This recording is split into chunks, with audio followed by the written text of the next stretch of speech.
Welcome to the tutorial for the hardest mode in God of War 2018. In this video there's going to be more optional combat, but there's actually two very difficult encounters in this video. So there'll be two very hard fights. They gave me a good amount of trouble. This probably took me about an hour, everything shown in this video, with the menus and all that, exploration. But yeah, there's going to be some basic combat against enemies like these. We fought a lot of these by this point.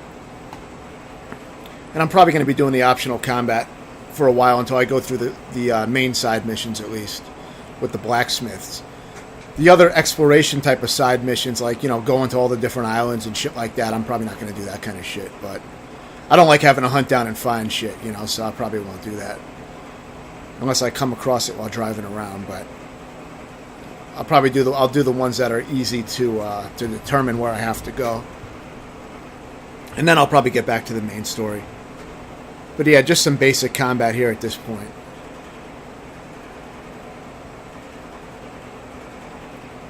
I'll show later how useful the rage ability where you can toss boulders is, because it's extremely useful. It's 10,000 experience point. I recommend getting it as soon as you can, because it can take down enemies extremely quickly, and it does a lot of damage even to very strong enemies, and I'll show how I use that in one encounter a little bit later.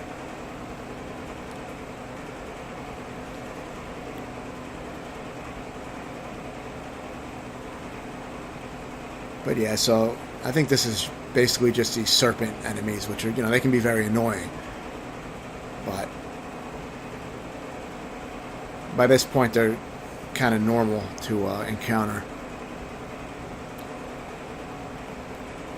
And of course, I'm going to be cutting down, all the exploration type of stuff and puzzle stuff down just to mainly show the combat. And yeah, this is a pretty typical encounter against these guys. A little bit later, we're going to have to fight these enemies with a boss type of enemy in the mix, a flying enemy that we did fight earlier as a main boss, but of course it doesn't have as much health as it did then, but it's very similar otherwise. But when just dealing with these enemies alone, it's manageable enough. They can kill you very quickly, of course, but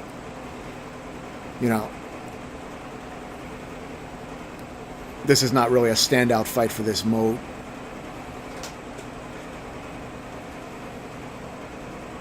As you can see, I've been using a lot more up-close and personal combat than just standing back and throwing the axe. So yeah, knocking the guys in there seem to work. I guess that's a good way to kill them.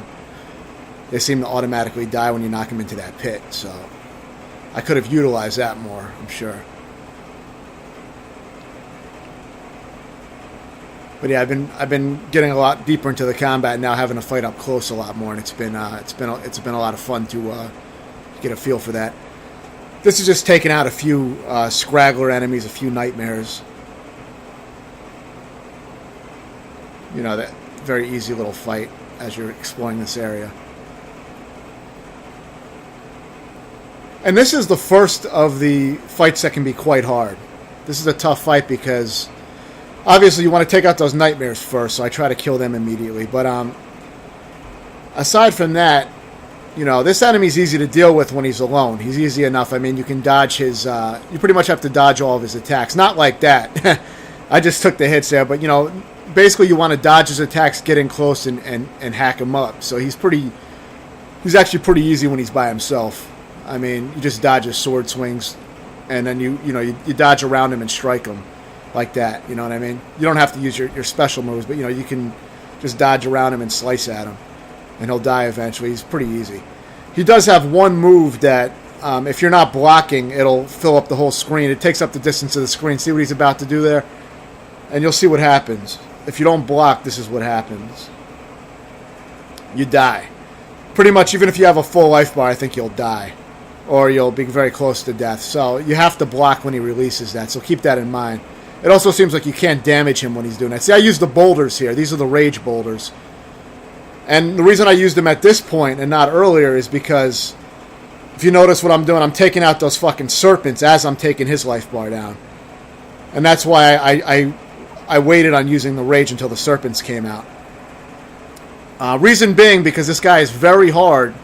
See, I blocked it there. But this guy is very difficult if you try to fight him with those 2 or 3 serpents running around. I think there may even be more than 3 serpents. I don't know, but there's a good number of serpents that come out when his health bar gets lower. And see, now he's doing it pretty frequently, that wave move that can kill you in one hit. So just be aware of that. But yeah, with the serpents, see, and this is basically how you fight him. It's very, very standard. You can see just dodge and attack. The problem is when those serpents are moving around, trying to manage the serpents and fight him at the same time can be very difficult. The serpents are very aggressive. They're hard enough to deal with on their own, so, obviously it's going to be very fucking intense with them moving around. So I recommend using the rage mode, and if you don't have the boulder attack, I guess just use the rage and focus your attacks on the serpents and try to get rid of them. That's what I would recommend. I would recommend having the boulder attack and using it like I did and aiming it so you can hit the boss and the serpents at the same time. That way you get in, 2 for 1 on your attacks. That's what I tried to do. So that was my tactic with that. Otherwise, it was very difficult when I wasn't eliminating the serpents with rage. Now, this is very easy. These guys, they can be hard, but you can just keep them at a distance and use your axe drills and electric arrows. And I would say just do that as much as you can. Unfortunately, I did waste my resurrection stone, so there's going to be a much harder fight that I would have liked to have the resurrection stone for, but unfortunately, I had to beat it without the stone. It was a lot harder. Yeah, and if you need to, you can kind of retreat and roll back off this ledge, or walk back off the ledge, and just they'll leave after a while. Then you can come back up and start fucking with them again. So you can make things very easy. Very easy to exploit their range. They don't have a very far range that they can walk, it seems. So it's an old tactic, but, a good one. So now this fight's very hard. This is the second fight. This was the hardest fight in the video. Very hard fucking fight because you have a very small arena to work with here, and the enemies are very aggressive. So this is the boss-like character that you fought earlier, but he doesn't have as much health as the boss did, but he's very similar. See, I use my runic attacks, and then I immediately use my rage mode to throw boulders at him, and I land all 3 boulders. Now, the way I landed all 3 boulders is between each boulder, I shoot 2 or 3 arrows at him. That is very important because if you don't do that, he won't be stunned in place, and the rocks will miss. So keep that in mind. Between each rock, make sure you fire a few electric arrows at him. And make sure they're the electric ones, obviously. So, and see how low his health is already? Because of those boulders, it really knocked his health down, and it makes things much more manageable. But see, this fight is still brutal, even with him almost dead. This fight goes on for a long time. There's a lot of enemies.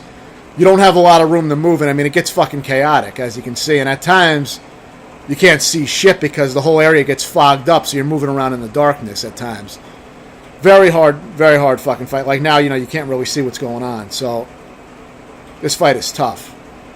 So really, I don't have any cheap strategies. The only strategy that I really can offer on this fight is to focus your attacks first on the main boss enemy that appears, boss-type enemy. Use those boulder throws if you have them to knock down that bar. And, of course, the electric arrows to stun him in place after each boulder. Make sure you do it that way or it won't work. And then aside from that, you're pretty much on your own. You just have to be able to fight well. You're going to have to be able to move and fight well. When you can get some distance, use those axe throws when you're able to. But you're not always going to be able to do that. You're going to have to get in close a lot, roll, move. It's definitely going to test your general skill. I died a lot on this fight. This was tough. One of the harder fights so far. And a lot of enemies just keep appearing, so, that makes things difficult. You really got to keep your eye on the other enemies and like the way the enemies are moving and just be ready, But I think getting rid of that boss-type character is the main thing because he has some of the hardest-hitting moves, it seems, and he has some very aggressive moves. And also, he's going to be around for a long fucking time if you don't take him out, and he's going to be moving around causing a lot of problems, making the whole fight a lot harder. So that's my recommendation for that fight. I recommend getting him the fuck out of there with the rage boulders. And that's why I say I think the rage boulders are very much worth it. If I didn't have them, the fight would have took me a lot longer to beat, I think, without that. So I highly recommend it. I think it'll probably be useful in other situations, too. It was very useful in that previous hard fight as well with the serpents and the hammer guy. So, and since then I've been using it. It's been working very well. I don't know if I have any. I think this might have been my latest gameplay. I don't know if I got any farther than this because this is the last video that I uploaded. So I'll have to play some more soon. But yeah, after this, it's pretty much just standard fights. Those were the 2 hardest fights. And like I said, that previous one was a bitch. So now, yeah, now you just talk to this guy to complete the mission. You got the hammer that you needed. And that's pretty much it. So that ends pretty much the video. So I'll try to get up some more soon. And, you know, give me feedback if there's anything you want me to add. And, you know, stay tuned. There'll be a lot more of them, so definitely stay tuned. And thanks for watching.